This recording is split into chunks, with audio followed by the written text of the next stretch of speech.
Assalamualaikum warahmatullahi wabarakatuh.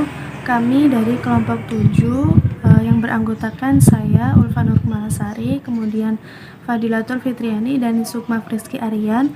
Kami akan menjelaskan mengenai worksheet atau lembar kerja. Sebelum masuk ke pengertian worksheet ya, kami akan menjelaskan sedikit mengenai pengertian Microsoft Excel dan juga pengenalan lembar Microsoft Excel ya. Yang pertama yaitu pengertian Microsoft Excel. Jadi Microsoft Excel itu adalah suatu aplikasi lembar kerja elektronik yang canggih yang banyak digunakan saat ini. Lembar kerja dalam Microsoft Excel itu terdiri dari 2 kolom dan 36 baris. Nah, kolom ditampilkan dalam huruf A, B, C, dan seterusnya. Sedangkan baris itu ditampilkan dalam angka 1, 2, 3, dan seterusnya. Kemudian berpotongan antara kolom dan baris itu biasanya disebut sel. Sel ini nanti misalnya ya ada kolom B dengan perpotongan dengan baris kelima. Nah, ini nanti disebut sel B5. Seperti itu. Kemudian selanjutnya yaitu pengenalan lembar kerja di Microsoft Excel. Nah, untuk pengenalan lembar kerja pada Microsoft Excel bisa dilihat pada gambar yang tersedia ya. Nah, di situ yang pertama yaitu ada menu bar. Menu bar itu digunakan untuk menjalankan perintah pada toolbar yang terdiri dari file, home, insert, dan sebagainya. Kemudian yang kedua ada title bar. Title bar itu menunjukkan nama bar yang aktif pada worksheet. Kemudian yang ketiga itu ada baris rumus atau disebut formula bar. Nah, itu fungsinya untuk memasukkan, memperbaiki, dan juga menampilkan data atau rumus pada sel yang aktif. Kemudian yang keempat ada cell pointer. Cell pointer itu untuk memindahkan petunjuk sel ke posisi yang baru dan dapat digunakan dengan bantuan mouse maupun keyboard. Kemudian yang kelima yaitu lembar kerja atau workbook. Nah, workbook ini merupakan format standar dari file Excel. Di dalam workbook ini terdiri dari beberapa worksheet sebagai lembar kerjanya. Kemudian selanjutnya yaitu ada kolom dan row heading. Ini berisi tentang petunjuk kolom pada lembar kerja sheet yang aktif. Kemudian yang terakhir yaitu ada sel ya. Sel ini yang sudah saya jelaskan tadi di depan, bahwasanya sel itu merupakan pertemuan antara baris dan kolom. Nah, setelah kita mengenal Microsoft Excel, selanjutnya kita akan membahas mengenai worksheet dan cara mengelolanya. Jadi, worksheet itu merupakan lembar kerja elektronik yang ditampilkan di layar monitor atau yang biasanya ada di dalam Microsoft Excel. Worksheet itu terdiri dari 256 kolom dan 65.536 baris.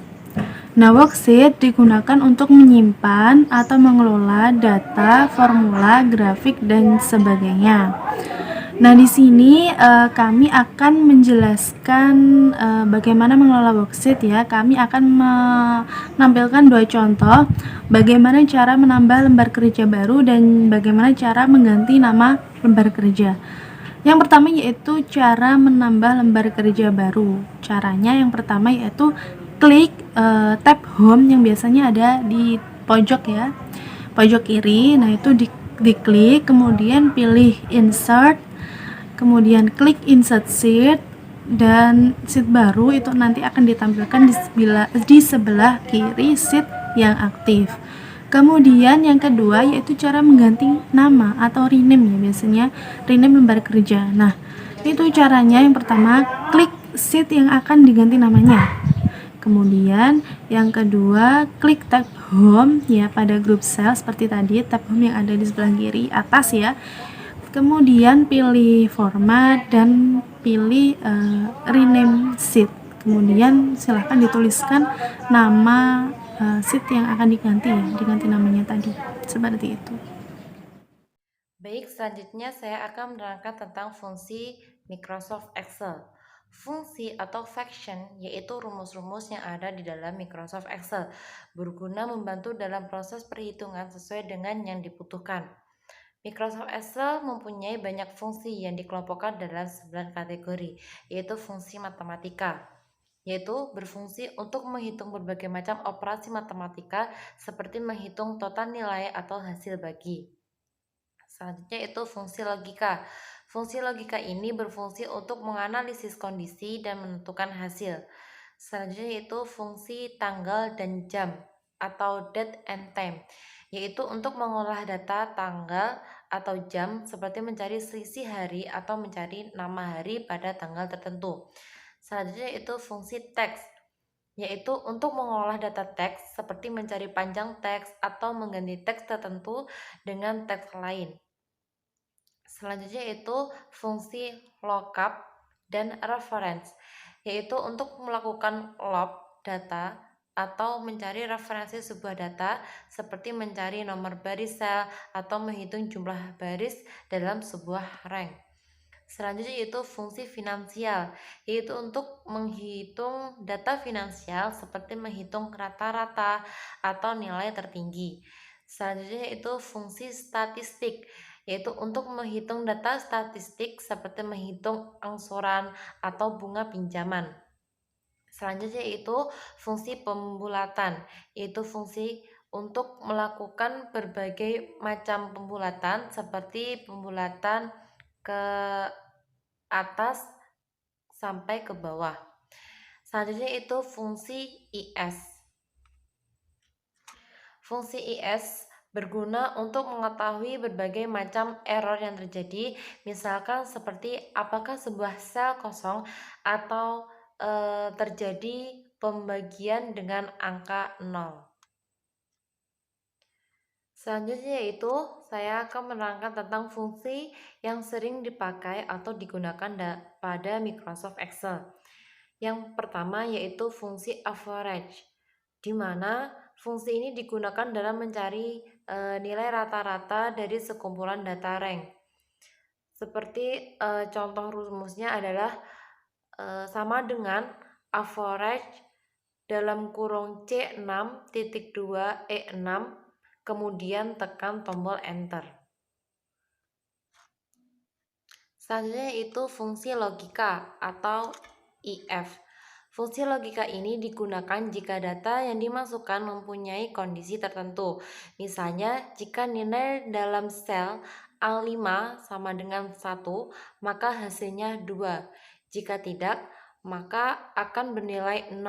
Fungsi ini dibantu oleh operator relasi atau perbanding seperti sama dengan, lebih kecil dari nilai, lalu lebih besar dari, dan seterusnya.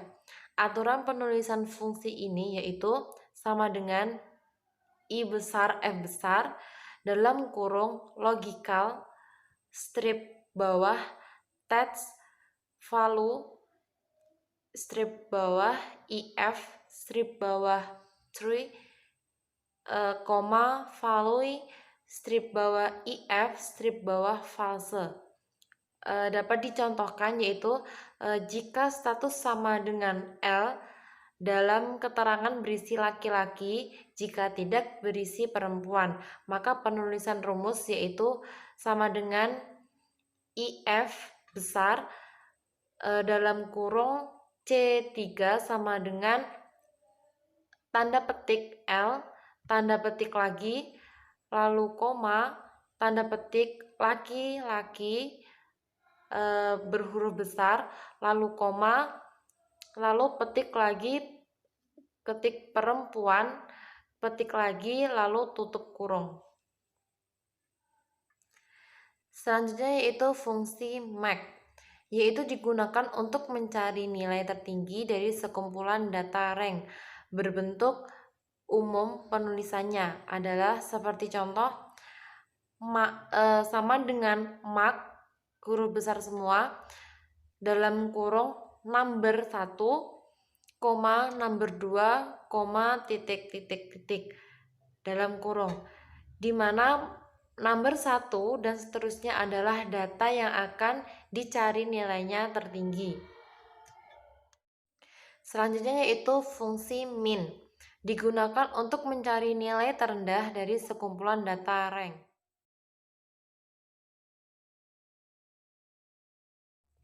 Lalu selanjutnya itu fungsi count, yaitu digunakan untuk menghitung jumlah data sari suatu rank yang kita pilih. Misalkan rank Tiang dipilih dalam kurung C2.2C8 tutup kurung, maka sel H16 diisi dengan sama dengan count dalam kurung C2.2C8 tutup kurung.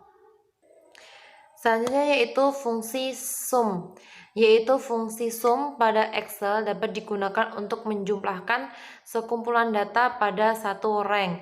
Aturan penulisan fungsi ini adalah sama dengan sum huruf besar semua, lalu buka kurung number 1, number 2 dan seterusnya. Number 1 dan seterusnya merupakan rank data yang akan dijumlahkan.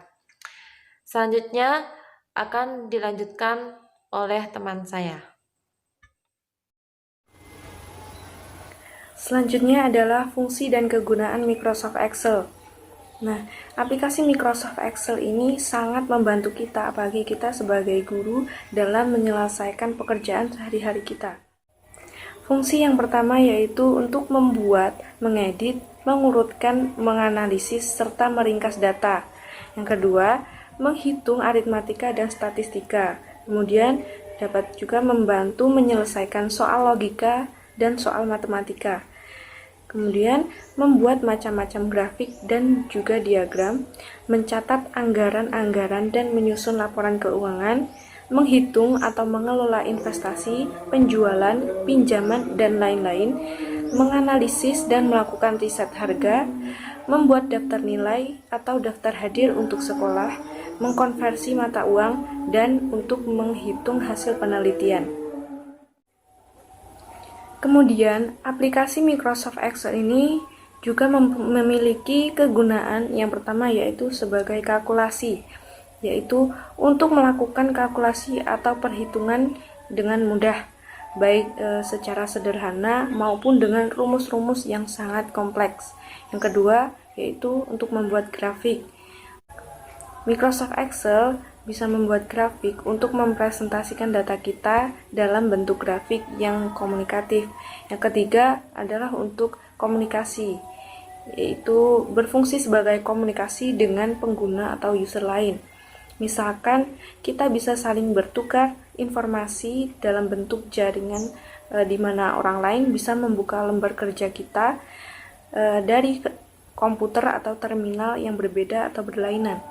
Bahkan juga bisa melakukan perubahan pada lembar kerja yang sama pada saat bersamaan pula. Yang keempat adalah internet. Suatu saat mungkin kita akan mengirim data dalam bentuk tabel atau grafik pada orang lain di tempat di seluruh dunia. Nah, aplikasi Microsoft Excel ini bisa melakukannya dengan baik sekali. Yang kelima yaitu secara otomatis atau otomatisasi. Nah, dengan aplikasi Microsoft Excel ini kita bisa menggunakan otomatisasi perhitungan data yang kita masukkan.